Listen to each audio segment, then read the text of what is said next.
Bab 018. Mas, katakan satu hal saja dari orang itu yang lebih daripada aku. Aprilia tak menjawab dan Boril kembali tersenyum sinis. Lalu menangkup pipi Aprilia dengan satu tangannya saja hingga istrinya itu berjinjit karena tertarik ke atas. Tentu tidak ada kan sayang. Dia tak ada apa-apanya dibandingkan aku. Aprilia berdiri mendorong tubuh suaminya. Bicara dengan orang mabuk adalah sia-sia. Tak lebih baik pergi saja. Namun Boril tak akan membiarkan istrinya pergi begitu saja. Lame menangkap tubuh Aprilia lalu membantingnya lagi ke atas kasur. Aku lagi hamil kalau Mas lupa, kita belum tes DNA dan Mas belum benar-benar yakin kalau dia adalah darah daging Mas sendiri. Bagaikan disambar petir Aprilia mendengar ucapan kasar yang terlontar dari mulut Boril. Serendah itukah suaminya melihatnya? Sehingga meragukan kalau anak yang dalam kandungannya ini adalah anaknya sendiri. Seluruh perasaan ini telah hancur, kata-kata Boril begitu tajam menghunus jantungnya hingga ketika sang suami merobek gaunnya pun Aprilia tak berkutik. Dia hanya memegang kedua lengan Boril yang merabat tubuhnya dengan kasar. Apa tadi dia sentuh kamu di sini? Aprilia menggelengkan kepalanya. Air mata tak berhenti mengalir di pipinya. Sedangkan kedua tangannya disatukan Boril ke atas kepalanya. Hanya menggunakan satu tangan. Hingga kedua dadanya membusung di depan Boril. Sang suami yang telah dibutakan amarah langsung melahapnya tanpa kelembutan sama sekali. Mas, aku minta maaf. Aku mohon lepaskan aku. Dengan paksa. Aprilia menjerit karena tak sanggup menahan sakit. Mencakar leher hingga ke punggung Boril, dia memohon pada Boril agar berhenti. Namun tangisannya tak didengar oleh Boril. Dia menggila dikuasai amarah. Tak peduli pada Aprilia yang merintih di bawah kuasanya. Mas, tolong, ini sakit. Ya, lihat. Bukankah aku lebih kuat dari pacar kecilmu itu? Tak lagi melawan, hanya menerima semuanya. Ia biarkan Boril melampiaskan amarahnya. Biarkan Boril bertindak sesukanya. Setiap sendi dari tubuhnya merasakan sakit, namun tentu saja yang paling sakit adalah hatinya. Hancur, seiring hancurnya harga dirinya kini yang tak bersisa. Setelah dihempaskan ke dasar jurang yang paling dalam. Ketika kata sudah tak mampu lagi terucap, maka hanya air mata yang menjadi saksi betapa terlukanya Aprilia malam ini. Andai dulu ia tak meminta tanggung jawab pada Boril. Andai ia diam saja dan mengurus bayi dalam perutnya seorang diri. Andai ia tak menikah dengan pria yang jauh berbeda segalanya di atasnya. Dari segi usia. Di balik sifat mesum dan konyolnya, Boril merupakan orang temperamental tak berakal. Kekayaan dan kekuasaan membuatnya bebas melakukan apa yang dia mau. Andai Aprilia tak mengenalnya. Andai Aprilia menjauhi ia tak akan masuk dalam lingkungan mewah namun tak memberinya kebahagiaan, tak ada kebanggaan menyandang Nyonya Rohichan. Aprilia ingin kembali ke masa remajanya dan menjadi dirinya yang dulu. Anak penjual soto yang bahagia dan ceria bersama orang tua dan kehidupannya di pinggiran kota Jakarta. Bapak, Ibu, Aprilia merindukan orang tuanya. Dua kata yang ia ucapkan sebelum gelap menyelimuti diri. Tok, waktu menunjukkan jam 9 pagi. Aprilia terbangun dari tidurnya. Ia membuka perlahan matanya dan mencoba membiasakan cahaya yang masuk pada netranya. Sejenak Aprilia memejamkan mata kembali mencoba mengingat apa yang terjadi semalam. Dan berharap semua itu hanyalah mimpi, tapi melihat tangan besar suaminya yang melingkar pada perutnya membuat Aprilia menangis. Ternyata kejadian itu benar-benar nyata. Dia benar-benar telah dilecehkan oleh suaminya sendiri karena mabuk dan prasangka yang tak beralasan. Perlahan-lahan Aprilia bangkit untuk bangun. Sebisa mungkin tanpa mengeluarkan suara sama sekali dan meminimalisir pergerakannya agar monster di sebelahnya tak terbangun dan membuat keributan kembali. Begitu menapakkan kaki di lantai, rasa nyeri menjalar di sekujur tubuhnya. Aprilia menggigit kembali bibirnya hingga berdarah.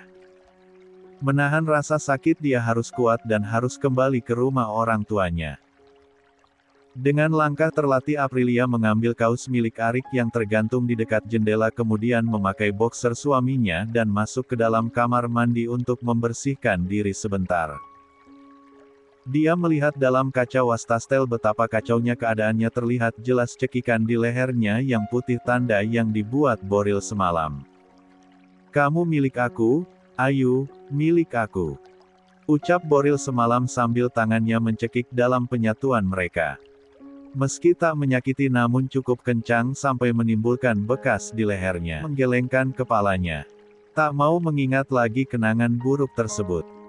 Kemudian Aprilia membasuh wajahnya agar terlihat lebih segar. Dan segera memakai pakaian Boril untuk pulang. Setelah mengendap-endap dari ruangan itu, Aprilia pun keluar dari ruko. Beruntungnya hari ini adalah hari Minggu. Tak ada karyawan dan pembeli yang datang. Hanya seorang security yang melihat Aprilia keluar. Dia akan menyapa, namun Aprilia keburu naik taksi.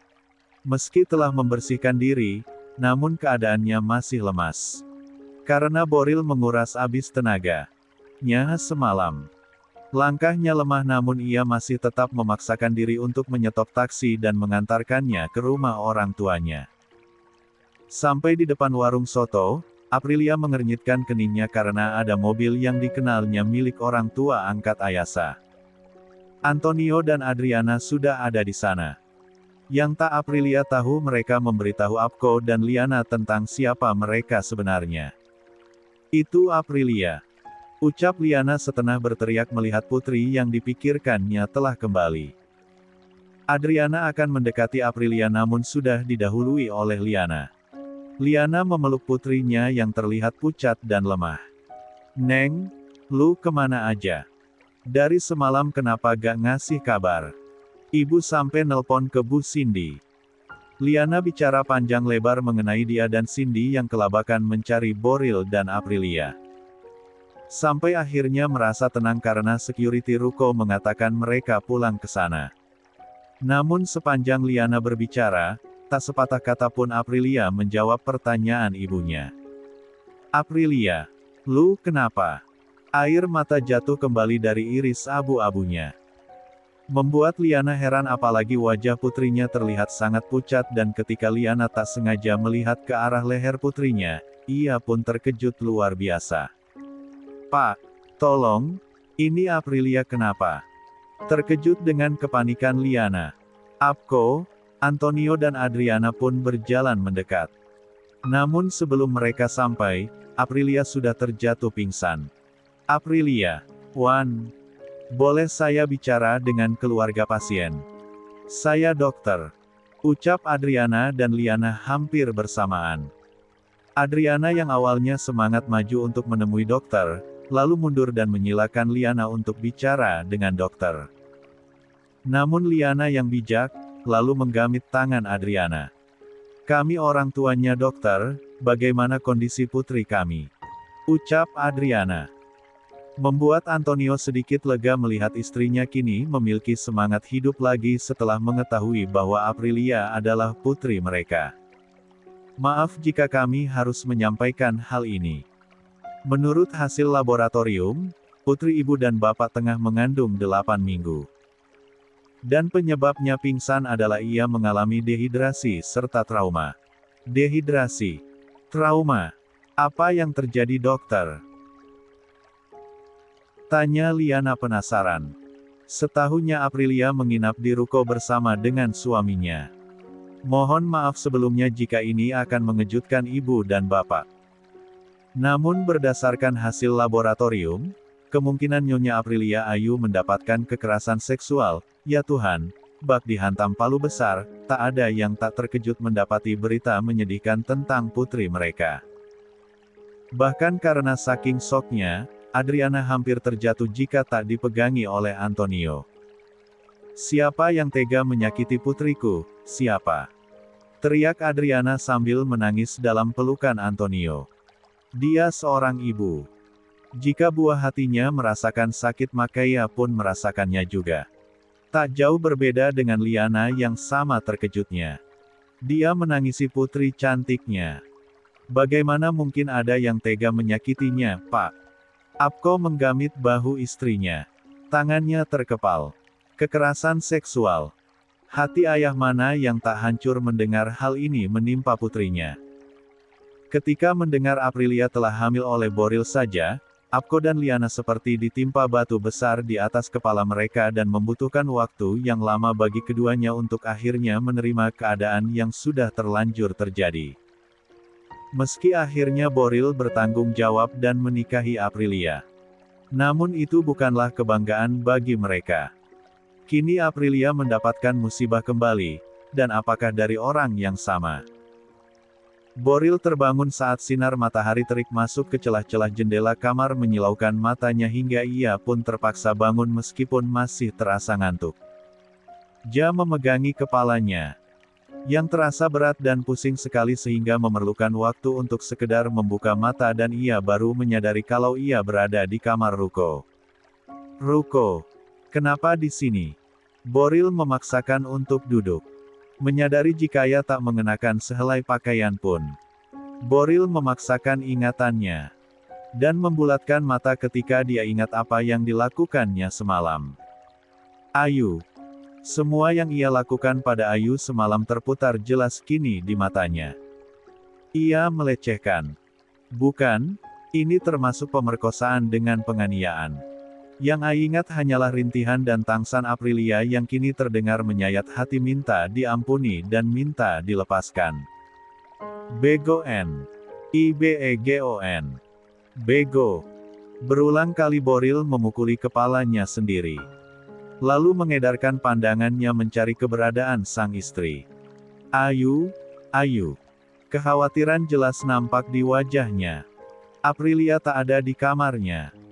Segera saja Boril menuju kamar mandi namun juga tak ditemukan. Saat akan menutup pintu, Boril melihat pantulan dirinya di cermin. Ia dekati cermin itu dan melihat keadaan dirinya. Terlihat jelas bekas cakaran memanjang dari leher sampai ke pundak. Juga di lengan terdapat luka gigitan dan Boril pun juga merasakan perih pada punggungnya. Matanya memanas. Dadanya terasa berat bahkan sulit untuk bernafas. Dia tak kuasa menahan tangisnya. Ya Tuhan, apa yang sudah aku lakukan? Ayu. Boril berteriak memanggil nama istrinya yang ia tahu telah terluka. Istrinya begitu kecil dan lemah, dia pun juga tengah mengandung. Sedangkan Boril begitu kuat dan mendominasi.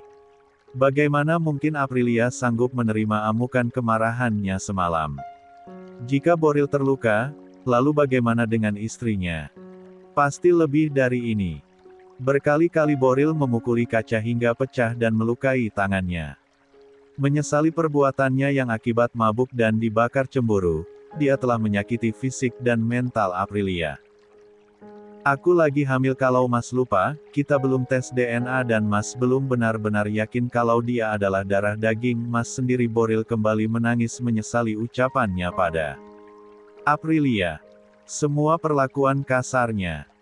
Berkali-kali Aprilia mengatakan bahwa ia tak ada hubungan apapun dengan pemuda yang mengantarnya itu. Berkali-kali Ayu menolak saat Boril memaksakan memasukinya dari belakang. Sakit Mas. Bayiku, bayiku. Lagi-lagi Boril menangis. Manusia macam apa dia? Kenapa bisa menutup mata dan telinga dari kejahatan? Nya. Ayu, maafkan Mas, maafkan Mas. Boril sadar ia harus segera mencari istrinya, ia harus meminta maaf. Oleh karenanya Boril pun bergegas memakai pakaiannya dan segera keluar dari sini. Saat sampai gerbang, Boril terkejut karena kedatangan ibunya yang baru saja akan masuk ke dalam ruko. Mama. Tak ada kata yang terucap sebagai jawaban atas pertanyaan Boril itu. Namun terlihat dari wajah Cindy yang khawatir dan gelisah, Boril yakin telah terjadi sesuatu. Ada apa? An? Katakan pada Bapak, apakah suami kamu yang melakukannya? Pak. Tegur Liana yang menganggap pertanyaan Apko ini kurang tepat ditanyakan pada Aprilia. Karena putri mereka belum lama sadar dari pingsannya dan kini sudah dipindahkan ke ruang rawat inap.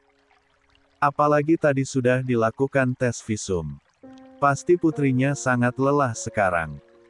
Namun Apko yang mendengar keterangan dokter mengenai hasil laboratorium Aprilia, sudah tak bisa menahan emosinya. "Aprilia?" tanya Apko kembali dengan geramnya. Begitu juga dengan Antonio dan Adriana di ruangan ini. Mereka sama menahan kekesalan dan kesedihannya. Aprilia yang terbaring lemah di atas ranjang rumah sakit hanya bisa menangis kembali. Tak bicara sepatah kata pun. Dan hal itu sudah cukup untuk menjawab pertanyaan Apko. Pria 42 tahun itu mengepalkan tangannya. Sedangkan Aprilia sendiri enggan untuk mengatakan apapun kepada siapapun. Bagaikan mimpi buruk yang jika diceritakan bagaikan terjadi kembali dan Aprilia masih merasakan luka itu. Hatinya terluka teramat dalam hingga tak bisa mengatakan apapun lagi. Bahkan hanya sekedar mengeluh pada orang tuanya. Hati orang tua mana yang tak terluka mendengar putri mereka yang diasuh penuh kasih sayang dan cinta telah menjadi korban kekerasan.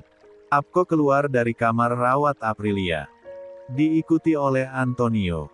Dan di luar sudah ada Aslan yang menunggui. Berkat bantuan Aslan yang telah melaporkan kasus ini kepada polisi, maka kepolisian dan penyidik pun mengeluarkan surat untuk melakukan visum pada Aprilia. "Maaf merepotkan Anda, Mer Alexander." Aslan tersenyum ramah. Mertuanya yang satu ini memang selalu menyebutnya seperti itu. Tak pernah mau memanggil namanya. Entahlah, mungkin karena sungkan. Dulu Aslan pernah membeli sebagian aset menjadi pemilik saham terbesar di perusahaan Kasano. Karena Aslan kesal Ayasa yang saat itu hilang ingatan dan berganti identitas menjadi Alessia Kasano, sangat membencinya. Hingga kini Antonio memanggilnya Mer Alexander. Biasanya kalau ada setiap masalah Aslan akan selalu meminta bantuan pada asistennya, Jonathan. Namun dalam kasus Aprilia kali ini, Aslan sendiri yang mengurusnya. Ia menganggap sebagai penebus rasa bersalahnya dan dosanya. Karena di masa yang lalu dia pun pernah melakukan hal yang sama pada Ayasa. "Memangnya siapa suami Aprilia itu? Tolong beritahu pada saya," tanya Antonio. "Boril Fabian Rohichan." Antonio mengerutkan keningnya.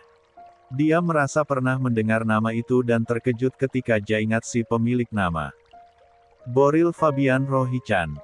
Jadi putriku menikah dengan dia." Aslan menarik nafasnya kasar lalu menganggukkan kepalanya. "Oh Tuhan, kita semua tahu siapa dia. Kenapa putriku bisa menikah dengannya?" Ucap Antonio terlihat sangat kecewa dengan kenyataan yang didengarnya. "Pak Apko, kenapa Aprilia bisa menikahi pria yang jauh lebih tua di atasnya? Dan kita tahu siapa itu Boril Fabian Rohichan. Dia itu bukan laki-laki baik. Tukang main perempuan." Terlihat jelas kekecewaan di wajah Antonio. Nama besar ROHICHAN adalah jaminan kesuksesan perusahaan yang terkenal di Eropa. Salah satunya yang menyokong dan bekerja sama dengan Kasano Corporation, perusahaan milik Antonio. Bayu Rohichan memiliki 2 orang putra. Dan putra pertamanya terkenal memiliki reputasi yang buruk di mata pebisnis yang lain. Bukan karena kemampuan berbisnisnya namun karena kehidupan pribadinya yang terkenal seperti Casanova dan hedonis. Mirip seperti George Bush. Wanita dan alkohol adalah kehidupannya. Maka dari itu Antonio sangat kecewa mendengar putrinya menikah dengannya. Apko membuang napasnya kasar sebelum menjawab pertanyaan Antonio. Apa yang bisa seorang ayah lakukan ketika ada pria yang datang ke rumahnya untuk melamar anak gadisnya? Ingin menolak pun tidak bisa karena telah hamil. Antonio terduduk di kursi tunggu pasien mendengar penuturan Apko tersebut.